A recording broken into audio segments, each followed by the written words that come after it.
Hello! ఇవాళ మనం సొరకాయ హల్వా అనేది తయారు చేద్దాం. సొరకాయ హల్వాకి ముందుగా సొరకాయని తీసుకొని చెక్కు తీసేసి, అలాగే లోపల ఉన్న వైట్‌ని కూడా తీసేసి చక్కగా తురుముకోవాలి.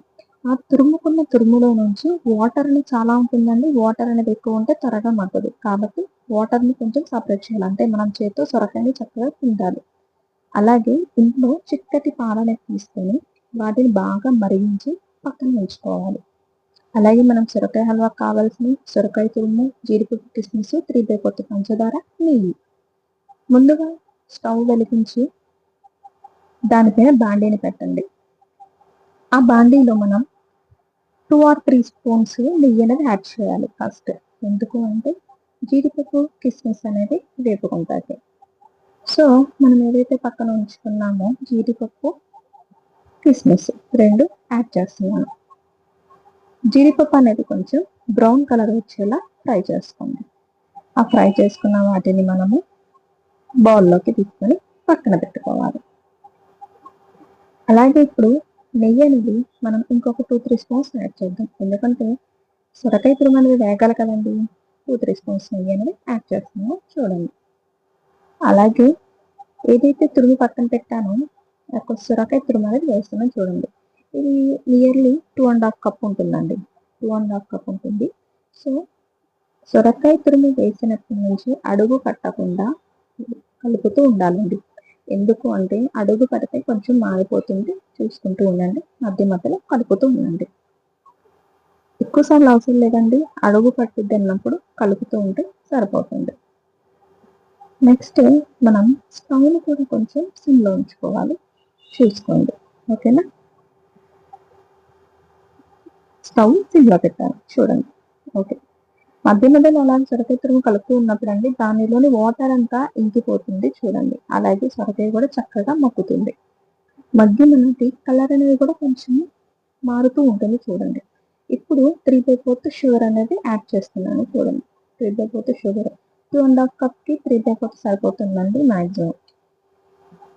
యాడ్ చేసిన తర్వాత షుగర్ యాడ్ చేసిన తర్వాత మళ్ళీ కలుపుతూ ఉండాలండి. చూడండి సొరకాయ తురుములోకి పంచదార అనేది చక్కగా అబ్జర్వ్ అవుతూ కూడా పాకంలాగా వస్తుంది. మగ్గుతుంది చూడండి. పంచదారలో సొరకాయ తురుము అనేది మగ్గుతుంది. అలాగే మళ్ళీ ఇంకొకసారి కలుపుకుంటున్నాను చూడండి. కలుపుతూ ఉండాలండి.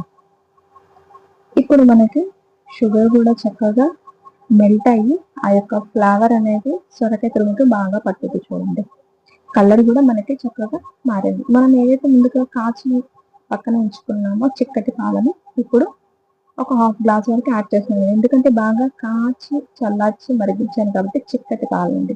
ఇంకా మనకి విడిగా ఎలాంటి కోవాతో పని లేదండి. ఇవి బాగా చిక్కటి పాలు కాబట్టి దగ్గరగా ఇంకిన తర్వాత కోవాలాగా అది చాలా టేస్టీ అనేది ఇస్తుంది. పాలు యాడ్ చేసిన తర్వాత కూడా మధ్య మధ్యలో కలుపుతూ ఉన్నాను. చూడండి చక్క పాలు కూడా అబ్జర్వ్ అయ్యి చక్కగా సొరకాయ అనేది ఉడికింది. అలాగే 5 యాలకులు తీసుకుంటానండి. యాలకులను తీసుకొని చక్కగా దంచుకోవాలి. దంచే పౌడర్‌ని పక్కన ఉంచుకోండి. ఇప్పుడు మనకి చూసినట్లయితే సొరకాయ అనేది కూడా చక్కగా మగ్గిందండి. పాలు కూడా చక్కగా ఇంకుతున్నాయి. అలాగే చూస్తే కలర్ కూడా చాలా చేంజ్ అయింది చూడండి. అవునా? సో ఇప్పుడు మనకి ఈ అసలైన ఇంగ్రీడియంట్ అండి. ఏ స్వీట్ కన్నా అసలైన ఇంగ్రీడియంట్ ఏంటది? యాలకులండి. యాలకుల ఇంగ్రీడియంట్ అనేది యాడ్ చేయకపోతే ఏ స్వీట్‌కైనా దాని ఫ్లేవర్ అనేది రాదు. సో ఇందాక ఏదైతే నేను దంచి పక్కన పెట్టి ఉంచానో యాలకుల పౌడర్ యాడ్ చేస్తానండి. ఇప్పటి వరకు ఒక స్మెల్ అండి. కానీ యాలకులు ఇచ్చేసిన తర్వాత ఉంటుందండి స్మెల్ వేరే లెవెల్ అంతే. యాడ్ చేసిన తర్వాత చక్కగా చూడండి దగ్గరగా అయింది. మనకు కావాల్సిన సొరకాయ హల్వా అనేది కంప్లీట్ అయింది. ఆగండి అసలేంది యాడ్ చేయొద్దా? వేపి పక్కన పెట్టుకున్న జీడిపప్పు, కిస్మిస్ అనేది యాడ్ చేస్తున్నాను చూడండి. రెడీ అండి. మనకు కావాల్సిన సొరకాయ హల్వా అనేది. ఇప్పుడు సర్వింగ్ బౌల్‌లోకి తీసుకొని టేస్ట్ చేసి ఎలా ఉందో చెప్తాను. అలాగే మీరు కూడా సొరకాయ హల్వా అనేది ట్రై చేయండి. ఇంట్లోనే ఉంటాయి కదండీ! పాలు, పంచదార అలాగే ఇంకేంటండి సొరకాయ, నెయ్యి. నెయ్యి ఎలా ఆల్మోస్ట్ ఉంటుందండి. వీటితో ట్రై చేయండి. తినండి. తిన్న తర్వాత ఎలా ఉంటుందో నాకు కామెంట్ చేయండి. ఓకే. వెయిట్ చేయండి. నేను సర్వింగ్ బౌల్‌లోకి తీసుకుంటున్నాను. సర్వింగ్ బౌల్‌లోకి తీసుకొని టేస్ట్ ఎలా ఉందో చెప్తాను. రెడీ అయిందండి. సో టేస్ట్ అంటారా? మామూలుగా లేదండి. సమ్మర్‌లో ఇది చక్కగా 1 అవర్ ఫ్రిడ్జ్‌లో పెట్టుకొని చల్ల చల్లగా తింటే ఉంటుందండి. మర్చిపోయాను, పేరు చెప్పలేదు కదా. This is hilarious Hema from Gudivada. Bye bye.